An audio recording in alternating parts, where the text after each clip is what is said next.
Hello, my name is Gert-Jan Koster. I will be the host of tonight's Nobel Lectures of the University of Twente. Also on behalf of Studium Generale of the University of Twente and the Faculty of Science and Technology. And a special thanks to the study associations, Argo, Alembiek, and the Dutch Society for Engineers. Again, to all online viewers, wherever you are, a very warm welcome. We have a very exciting program of the Nobel Lectures. First of all, we will have Professor Tim de Zeeuw from the University of Leiden explaining all about the Nobel Prize in Physics. And then secondly, we will have Professor Joost Drenth explaining the Nobel Prize in Medicine and Physiology from the Radboud University of Nijmegen. And then finally, the Chemistry Prize will be explained by Dr. Verena Schwach from the University of Twente. I have a word of a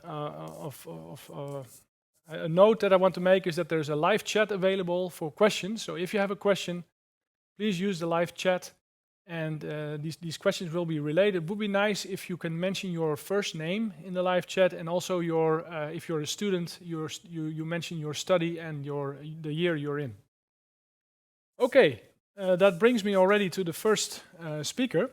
Again, as said, Professor Tim de Zeeuw from Leiden University, who's an expert on the topic of this year's Nobel Prize in Physics, black holes. I guess that's the title.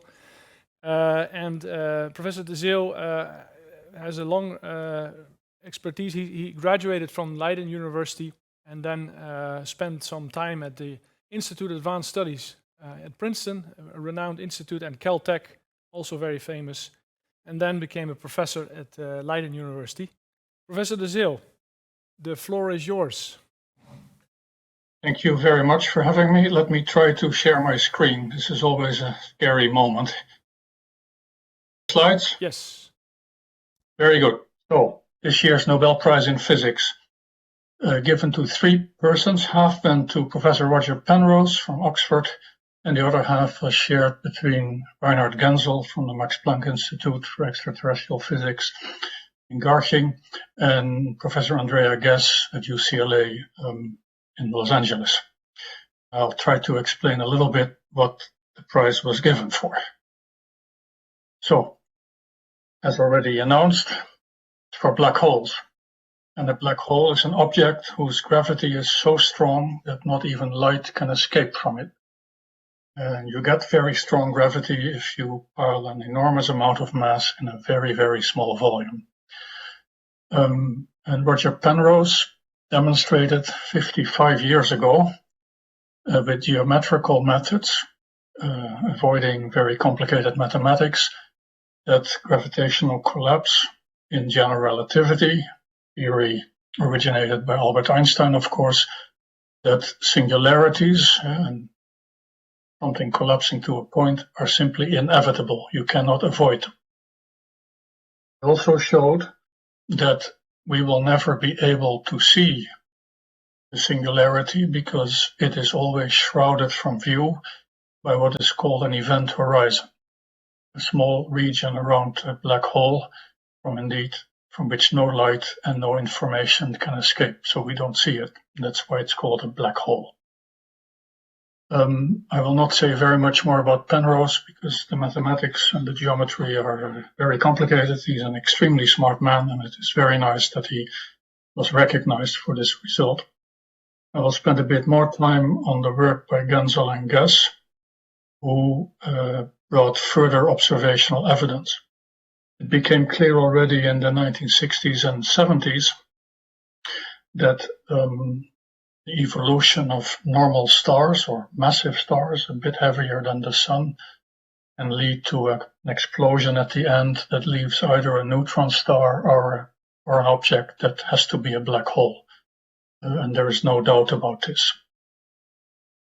It was also becoming clear that some galaxies, and by now we know probably all galaxies, Milky Way is a galaxy and there are many millions of galaxies, that they harbor black holes in their nucleus, in their center.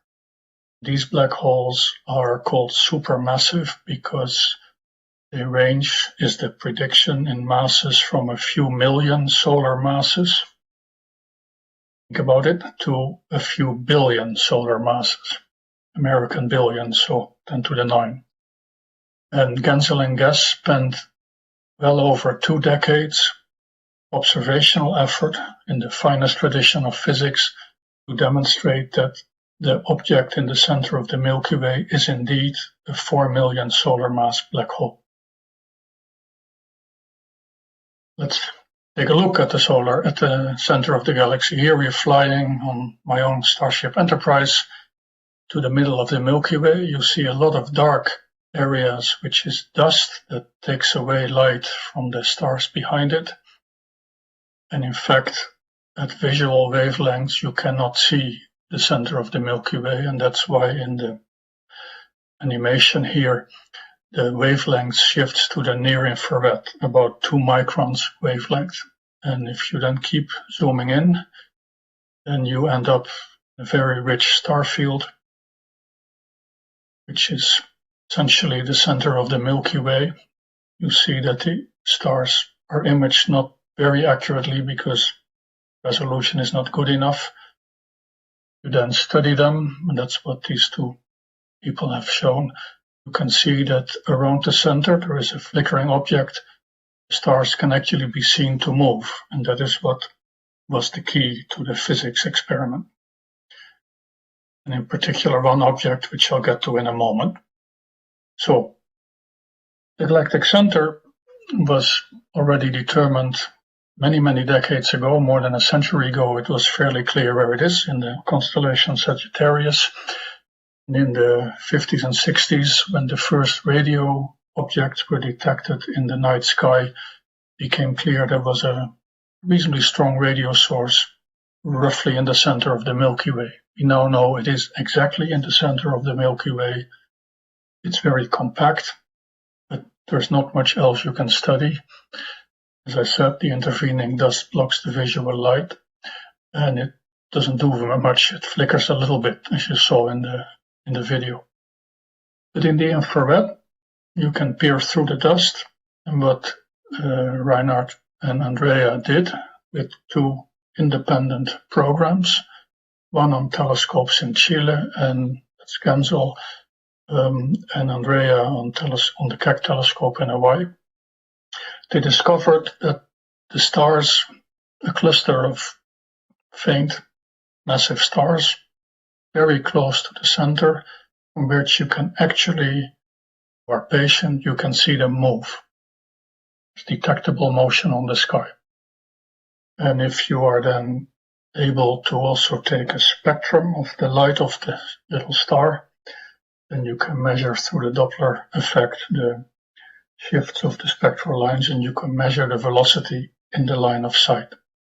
And if you combine the 2 observations, you find the physical orbit and the 3-dimensional orbit of the object.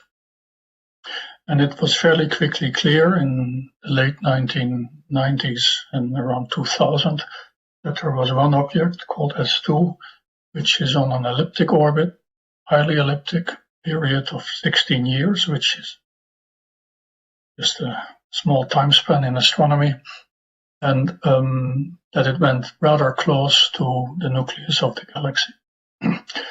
And by Newton's laws, even you can then prove that the orbit must be caused by gravity, and that comes from a very heavy mass. And they showed already in the early 2000s that there might well be 4 million solar masses inside the orbit, which also means inside the nearest, the position of nearest approach. And that leads me to the challenge, just to think about how difficult this is. The pericenter, the location of nearest approach of S2, is 14 milliarcseconds from Sagittarius A star, the center. Now our circle has 360 degrees. A degree goes into 60 minutes. Minute goes into 60 arcseconds. Then you divide by another factor of 1,000, and you have a milliarcsecond. In simpler terms, it means a distance of 7 meters on the moon. But the resolution, and you can determine that from the orbit that you could see from the points a little further from the center, the resolution limit of even the 8 and 10 meter telescopes, the largest we have in the optical infrared, is still 3 times as big as 14 milliarc seconds. It's about 50 milliarc seconds. So that you cannot actually follow the star very closely, very near the pericenter. But that was not a problem because the prediction was the orbit has a period of 16 years, done in 2002, the first measurements. That stimulated a lot of development at both telescopes, but in particular on the Very Large Telescope of ESO, which has 4 8-meter telescopes that can be used independently, but they can also be used together to mimic, as an interferometer, to use a technical term, to mimic a telescope with a diameter big as the largest distance between the 4 components, the 4 telescopes. And if you have a 130-meter telescope, then the resolution is a factor 15 better than if you have an 8 to 10 meter telescope. Goes simply with the diameter of the telescope. So the interferometer allows you to look with 3 milliarc second resolution. And Eisenhower, lieutenant of Genzel, the two of them proposed to build such an instrument. And it to ESO, and it was my pleasure. I was the director of ESO at the time to get this on my desk, and it took me a couple milliseconds to realize that you could not do this experiment anywhere else in the world, and we better do it. Boy, we were lucky. The instrument took 8 years to build. First light was just in time, and it has an orbit precision of 50 microarc seconds, so another factor 20 better. And now we're talking about the size of a €2 coin on the moon. Think about it, and you can see it move day by day. Now, just to show you, the ESO Very Large Telescope is in the northern Atacama Desert in Chile, and ESO is an intergovernmental organization that runs these telescopes, and the Netherlands is a member state. That means these telescopes also belong to all of you. That's why I thought I'd put in a picture. Now, you now go to the Galactic Center. Here is the image again. You recognize the central box. Maybe that's the field of view of gravity. And in that box, there is this tiny star S2 where one wants to see the motion. And that has now really worked fantastic. Here are the data again from the earlier picture. On the left, the orbit of the star on the sky. The early red points with the big plus signs through it are indeed early data, not very accurate. And then in that left picture, the blue dots are the measurements taken by gravity, this new instrument. And you actually have to blow up the image, go to the right bottom, because the error bars are tinier than the width of the line of the ellipse in the left plot. And if you look at the bottom right, you can see that in 2018, one could actually follow the star day by day in April and May. And at its time of closest approach, it was 1400 Schwarzschild radii, 17 light years away from the center of the galaxy, and it moved with 8,000 kilometers per second. And the top right is the measurement. Color scheme is different here. European measurements are, and the Genzel measurements and the Keck measurements are also available, but here are the VLT measurements of the radial velocity, and you see that time goes on the bottom and the velocity in the line of sight goes vertical. And you can see that in 2018 the star whizzed by the center, it moved away from us, and then it's pulled back by the black hole by the center and comes back. And that all happened in a very short amount of time. An amazing measurement.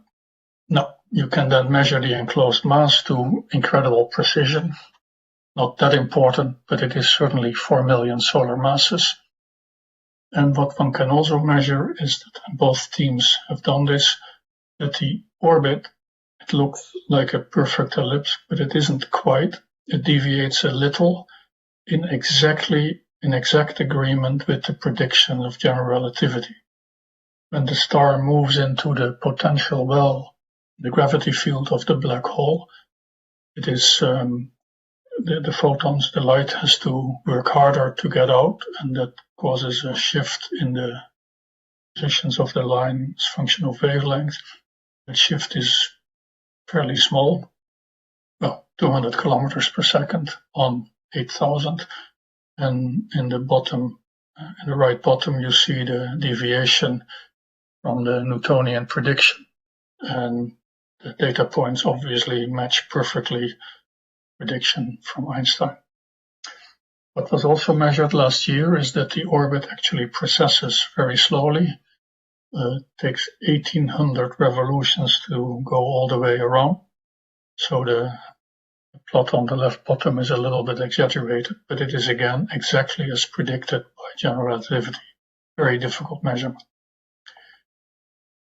Final proof, basically, it was clear that this amount of mass in such a small area is pretty likely a black hole. It turned out that it was possible to make one more measurement, and that is the following. The center of the galaxy is visible in the near infrared. It's faint, but it also fluctuates in brightness. And as you can see here, it may sometimes change brightness by a factor 20 in 45 minutes.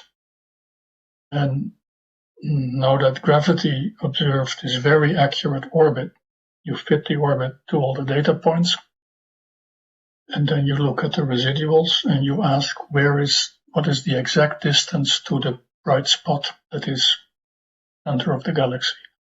One could see that that bright spot loops that it provides, that it moves a little, about a milliarc second, a little less actually, and that motion is translated at the distance that we see it to 30% of the speed of light, very close to the black hole, and that to the center. And that basically proves that all that mass, those 4 million solar masses, are inside that extremely tiny radius, well inside the orbit of S2. That's demonstrated in the final slide, which is maybe a little busy, but on the vertical axis, you see the enclosed mass, logarithmic scales, but you can see the numbers. And the top axis shows the distance from the center, the black hole, in units of the event horizon, the Schwarzschild radius. And then you can see if you go all the way to the right, then even some stars that are there start adding mass. But if you go in, then the S stars and S2, and all the way to the left where the flare is, inside that radius, there is still the 4 million solar masses. And the density that generates cannot be caused by anything else than a black hole, and that basically proved the point. So that's why the prize, that half of the prize was given. That's all I have. And I should probably now stop the screen sharing. Yeah, maybe you can leave it. Thank you very much. Okay, I'll leave Zeeuw.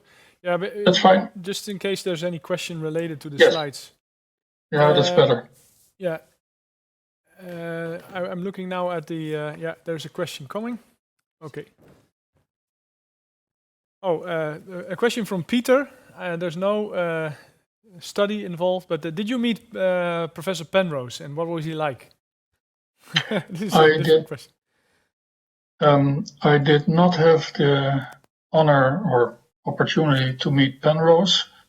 I have met Andrea Ghez. I was a postdoc in Caltech, and she was a graduate student working on something else that did lead in the end to the kind of work she then did.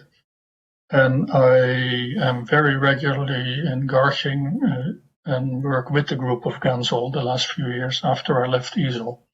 And I followed both of their exploits, so to speak, over the past 25 years with great interest. I guess he was here in Twente, and as a matter of fact, from my profession, I know Penrose not so much because of the astrophysics, but because of the Penrose tiling. I'm a crystallographer, so yes. That's my link to Penrose. Yes, I think that both aspects have nothing to do with each other. No, but they're both incredibly clever. Yes, that's for sure. Yes. Are there more questions? Yes, another question is coming in. A question from Hans. Is the gravity field of Earth playing a role with such sensitive measurements? So do you have to take into account the role of the Earth's gravity field when you do these measurements? Yes. Well, no, not really the gravity field of the Earth. We do correct for the fact that the Earth moves at 30 kilometers per second around the Sun in 1 year, and that it depends then on which day you observe. You need to correct for that motion, but the Earth's gravity field is not strong enough to influence the measurements. Okay. Are there any further questions? Okay, well, I would like to thank Professor de Zeeuw once more for a wonderful explanation of the discovery. I think this is really in the spirit of the Nobel Prize, the discovery of black holes. Thank you very much. Yes, thank you. Thank you. Okay, then we are moving to the next speaker, Professor Joost Drenth, who will explain all about the prize in physiology and medicine. Professor Drenth is from the Radboud University in Nijmegen and is really an expert on liver and pancreatic inflammation diseases. A few examples are that he is a member of the board of the Gastroenterology Society in Europe, and he is also an editor of the national magazine for medicine in the Netherlands. Professor Joost Drenth has recorded a presentation, so that will start now. And don't forget, if you have any questions, please use the chat, and questions can be answered live with Professor Drenth. Good evening, ladies and gentlemen. My name is Joost Drenth. I'm from the Department of Gastroenterology and Hepatology from the Radboud University in Nijmegen, the Netherlands. And let's talk about the Nobel Prize in Physiology or Medicine for the discovery of the hepatitis C virus. And as a physician, I would like to take you back to a story of a patient of mine, patient A. He was born in 1950 and he presented at a very young age with joint bleeds, as you can see here, the right swollen knee. And he was eventually diagnosed with an inherited bleeding disorders called hemophilia. Those patients actually have a lack of clotting factor 8. And they can only obtain factor 8 through treatment of blood and blood products. So in the 1950s, he was actually treated with fresh frozen plasma. And in the 1960s, he received treatment with plasma concentrate. And everything went well up until 1983, because there, this patient actually developed elevated liver enzymes. We performed laboratory investigation and we eventually diagnosed infectious hepatitis. And at the time, we wondered whether the infusion of the plasma products had something to do with the hepatitis, a diseased liver, and whether a blood-borne infection was the cause of his diseased liver. And then actually, that was the case, because at the outset, our patient had a healthy liver. He got infectious hepatitis B, because that was his cause, and infectious hepatitis B causes inflammation of the liver. So eventually he received a hepatitis B virus infection, got elevated liver enzymes, and the hepatitis came up through infected blood, and he developed an acute hepatitis, and that may become chronic. So let us see how it went with our patient. But first, I would like to tell you about Baruch Blumberg. He comes from the NIH, and he discovered actually hepatitis B and the hepatitis B antigen. He developed a diagnostic test and eventually was helpful to develop a vaccine. And for that, he was awarded in 1976 with the Nobel Prize of Medicine. So I'll take you back to my patient.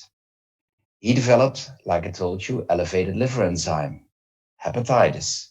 And indeed, on lab investigation, his hepatitis B titer was positive. So he was diagnosed with an acute hepatitis B.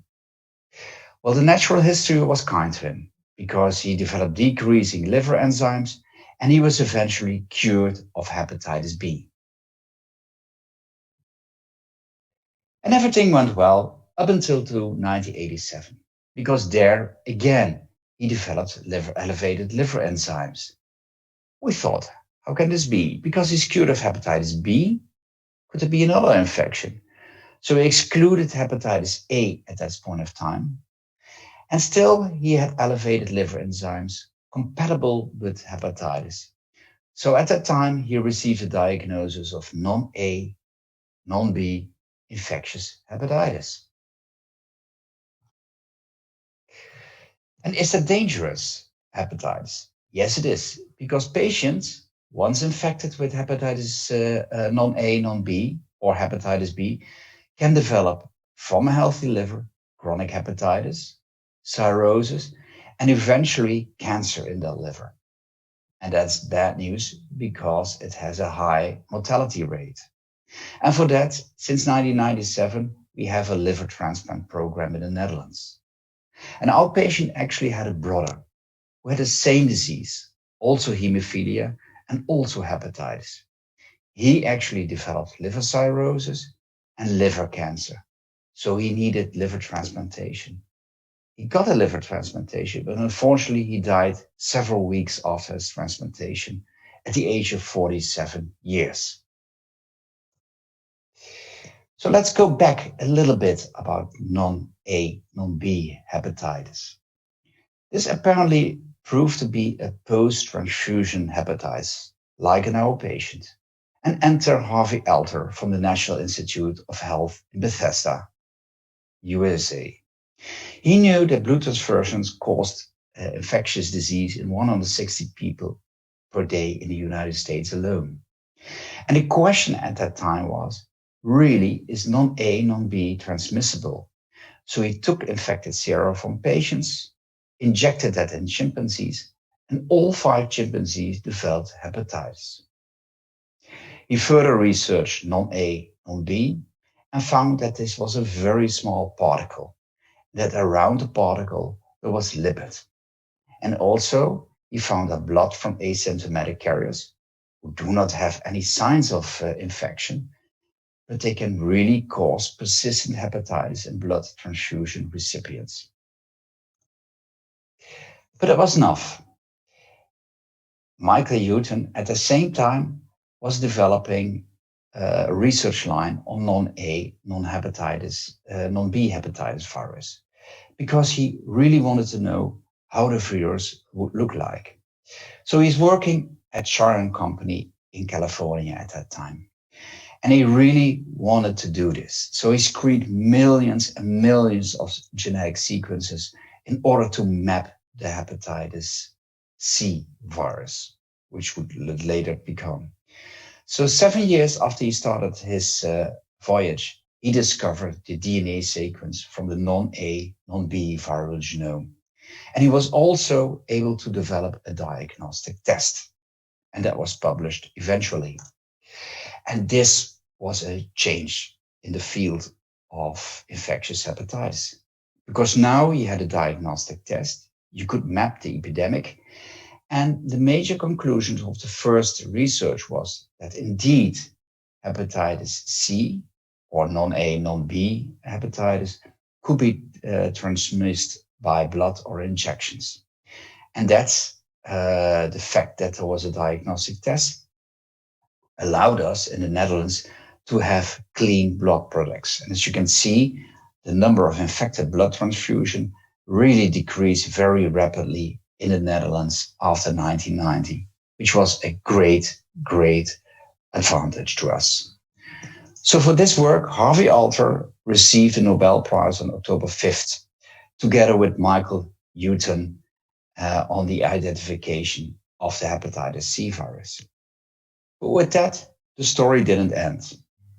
So let's take a look back on the hepatitis C origin and burden. Probably, like COVID-19, hepatitis C originates from bats. From that, it made its way to horses and there eventually in human beings. And we human beings give hepatitis C to others because of injections or transmission through blood. So in the 1920s, there were also some people who were infected with hepatitis C.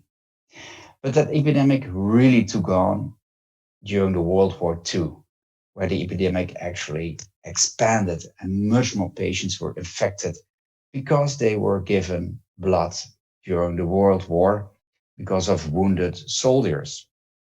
In the 1960s to 1990s, because of the epidemic of heroin injection, the epidemic even grew further up until 1990 to 2020.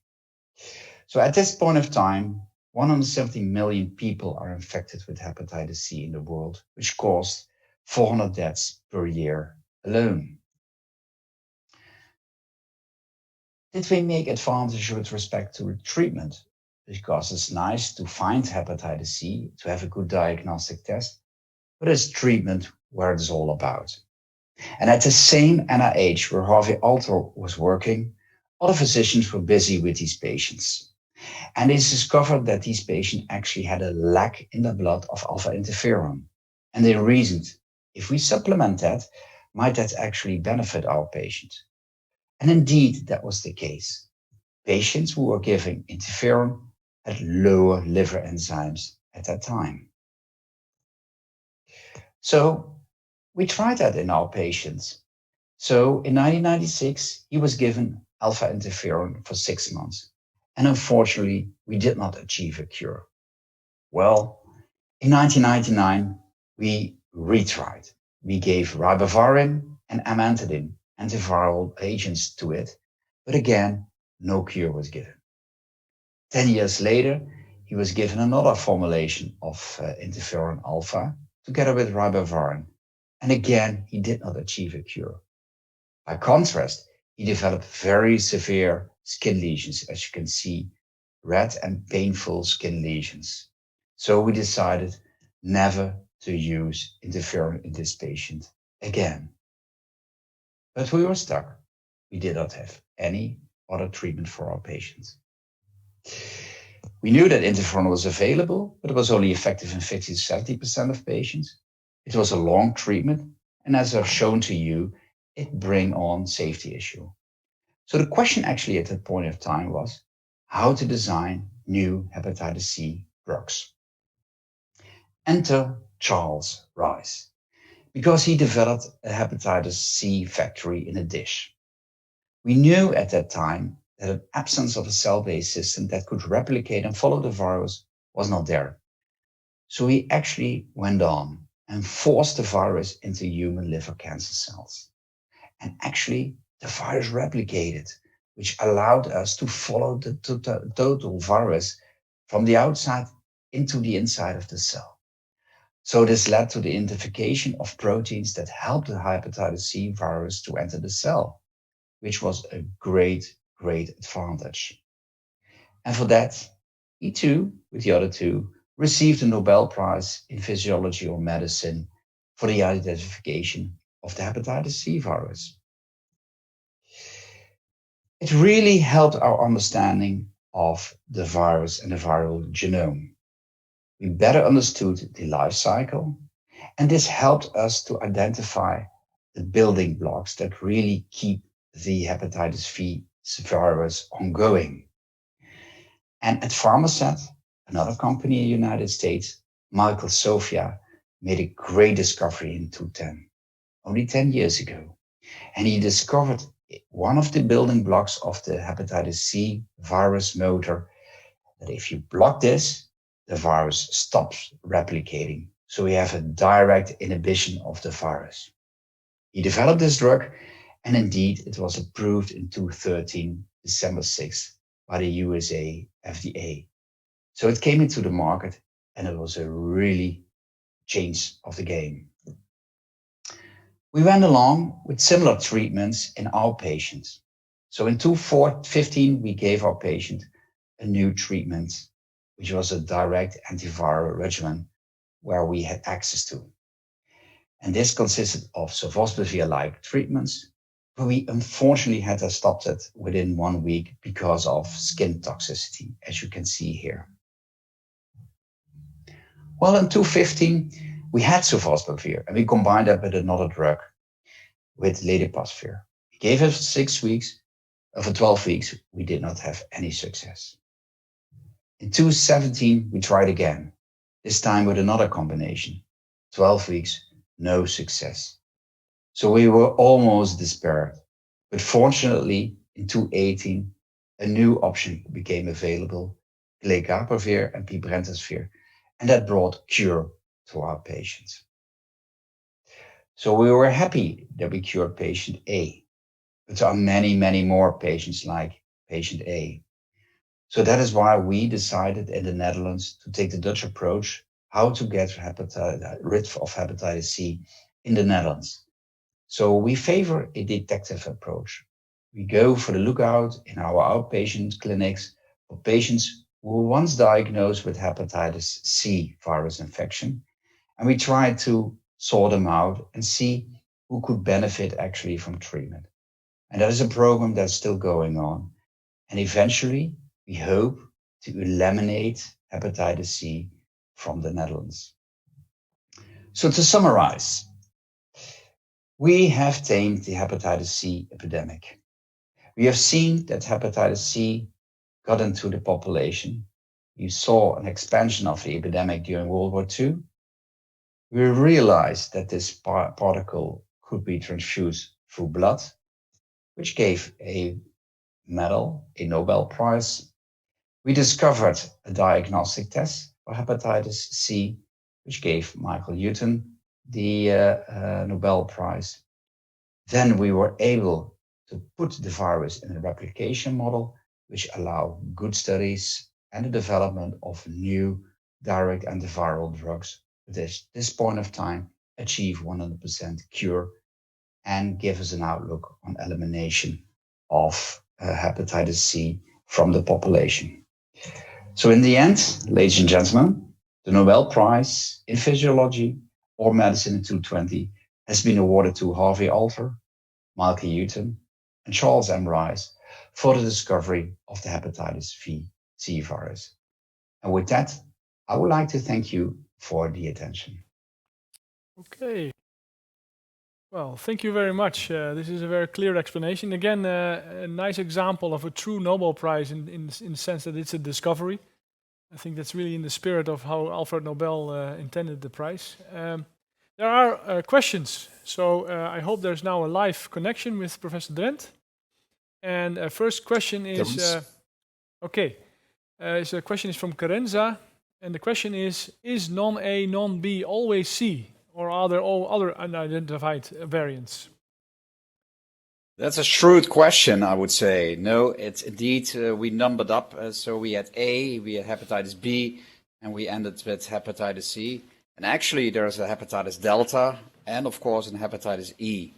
And there are even sources in the field that say there's an hepatitis G. But I think that this is really hepatitis C. Yes, that's true. Okay. We didn't just know at the point of time. A question by Arnold. Is there also such a treatment for hepatitis B? And not the vaccine, but the treatment? Yeah, that's also a very good question. What we actually can do is we can suppress hepatitis B to very low levels so that you cannot measure it anymore in the blood. So that's a good sign, because then hepatitis and cirrhosis development doesn't take place.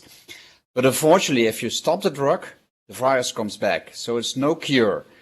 And that is because the hepatitis B virus is a very smart virus and is tucked away very deep into the liver cells. and it's close to the core DNA of the liver cell. So the liver so that type of virus is very difficult to recognize. So it stays in your body actually. Okay. Now the opposite question was also asked by Marleen. Is there now a vaccine, or is there any sight on a vaccine to prevent hepatitis C? Oh, that's also a good question. Thanks, Marleen. Well, there have been attempts in order to develop a vaccine for hepatitis C, because that would be very efficient.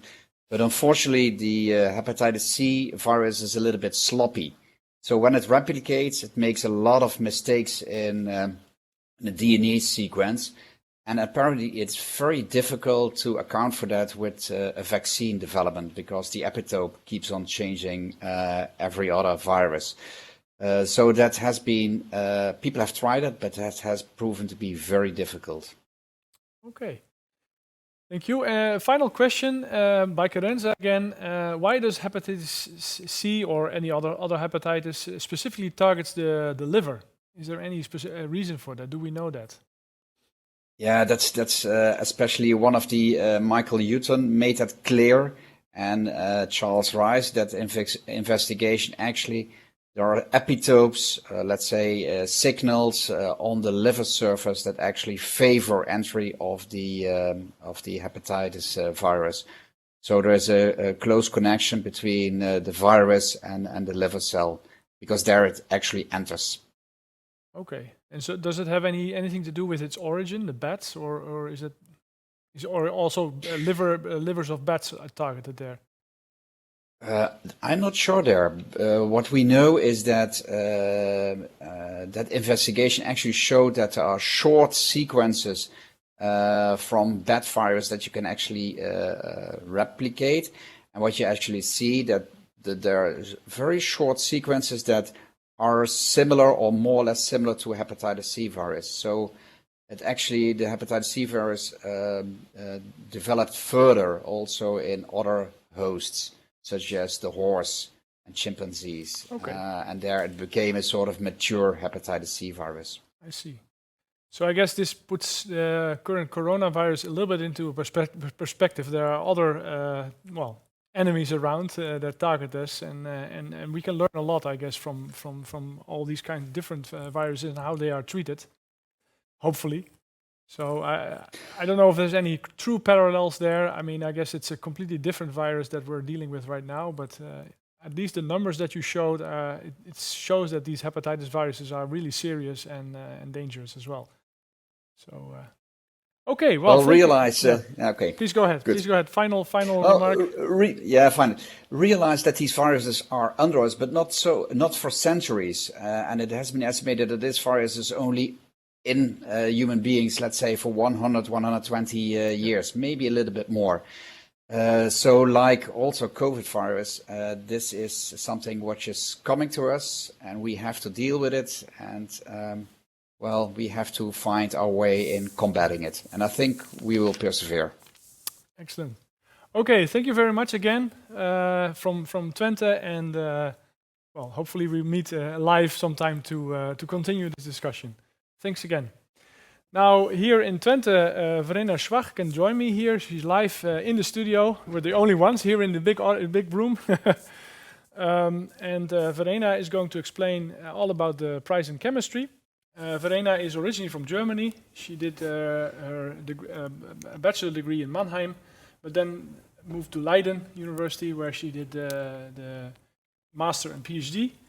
And from then on, she did most importantly, postdoc here, which she currently still holds this position here in Twente, and which makes use of the technology developed, which gave the Nobel Prize in chemistry. Verena, please explain us all about it. Yes, thank you for the introduction. I'm happy to talk about the Nobel Prize in Chemistry 2020. This year's Nobel Prize was awarded to Emmanuelle, Charpentier and Jennifer Doudna for their discovery of a tool for genome editing.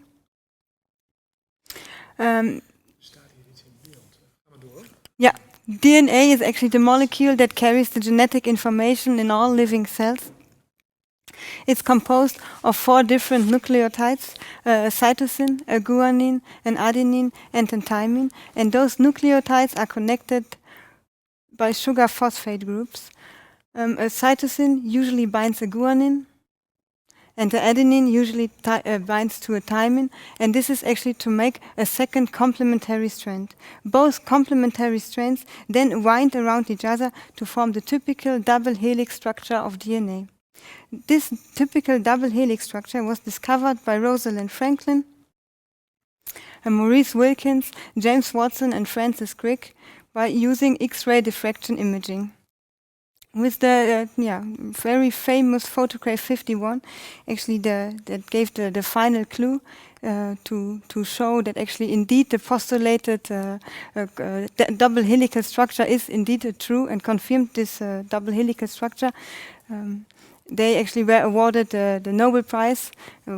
Actually, I should say that actually Wilkins, Watson, and Crick received the Nobel Prize for this discovery in physiology or medicine in 1962.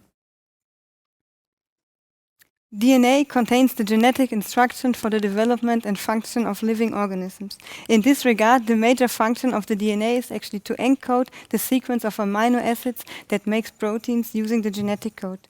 The genetic code uses 3 nucleotides that actually make up 1 codon, and each codon in turn codes actually for 1 amino acid. In this way, actually specific sections of the DNA form a gene that codes for 1 protein. The sum of all the DNA forms the genome. And actually I would like to summarize what I have just said in a short movie on how proteins are actually made from DNA. Here we see a cell. The cell is the basic subunit of all living organisms. And if we zoom in, we see that the basic core of the cell is actually called the nucleus. The nucleus contains the genome. And in humans, the genome is actually spread over 23 pairs of chromosomes. And in each chromosome, there is a long strand of DNA. And this strand is densely packed around proteins called the histones. And there are specific sections on the DNA, and we call them genes. Each gene actually contains the instructions for making 1 protein. And actually to start building up a protein, a specific enzyme needs to bind to the start of the gene.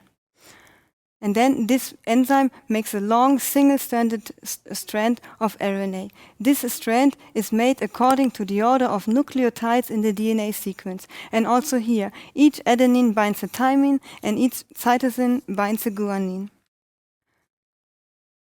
As soon as this RNA strand, so-called messenger RNA, has been made, it needs to be processed before it can leave the cell into the cytoplasm of the cell. To do this, there is a copy and pasting that actually connects different pieces of the DNA. The template is then ready to exit the nucleus, and in the cytoplasm of the cell, there are actually the factories that actually make the proteins. We call them ribosomes. And these ribosomes, they bind to the messenger RNA to generate a chain of amino acids. We have actually 20 different amino acids. And the protein or the molecule that helps to carry the amino acid to a ribosome is called the tRNA. The tRNA carries the amino acid to the ribosome, and then in the ribosome the long chain of fatty acids can be made. The ribosome does this by reading the genetic code, always 3 nucleotides at a time. And the triplicate of nucleotides ensures that the right, correct, corresponding amino acid is added to the chain of amino acids. As soon as the last amino acid has been added to the chain, the long chain folds into a complex 3-dimensional structure to form the protein.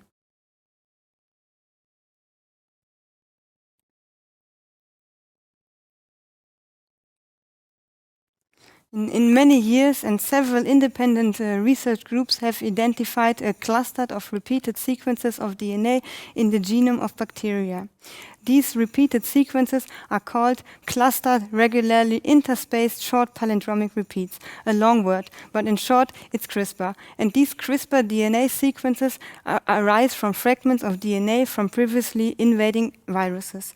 The second key molecule of the CRISPR-Cas system is the CRISPR-associated protein, called Cas. This protein is able to create double-strand breaks in the DNA.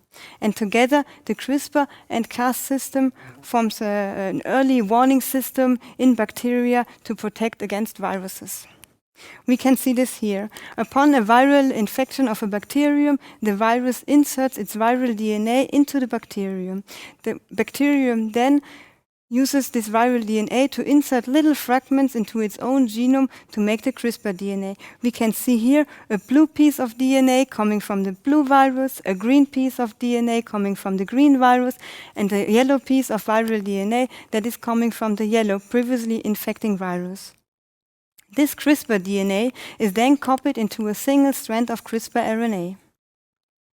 And then, in the next step, the Cas cutting enzyme binds to the CRISPR RNA. This is with help of another RNA molecule called the tracer RNA.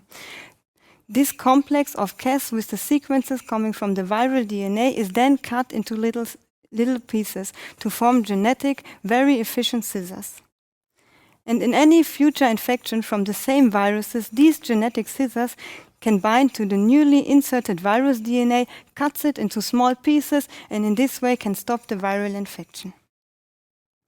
In 2012, Emmanuelle, Charpentier, and Jennifer Doudna made the groundbreaking discovery that actually these genetic scissors can be modified and adapted to modify any location in the genome in any organism. And to do this, the CRISPR DNA sequences need to be replaced by a single RNA molecule, the so-called guide RNA.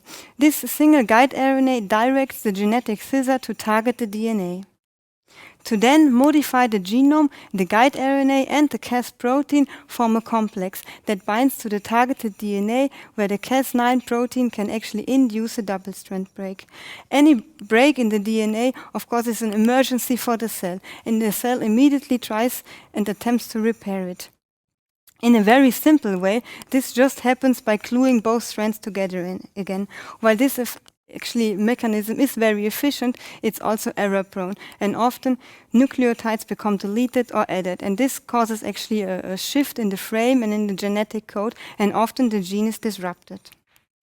When we design a repair template and introduce this into the cell together with the guide RNA and the Cas9, we can actually change the sequence of the DNA, and the gene has a new sequence. So to also summarize this part, I have another movie that I would like to show. Here we see actually the innovative CRISPR-Cas technology, and it allows us to change, add, delete sequences in the genome. We see there are two key molecules. One is the Cas cutting enzyme, and the other one is the guide RNA that is able to guide the Cas9 cutting enzyme to a specific sequence in the genome.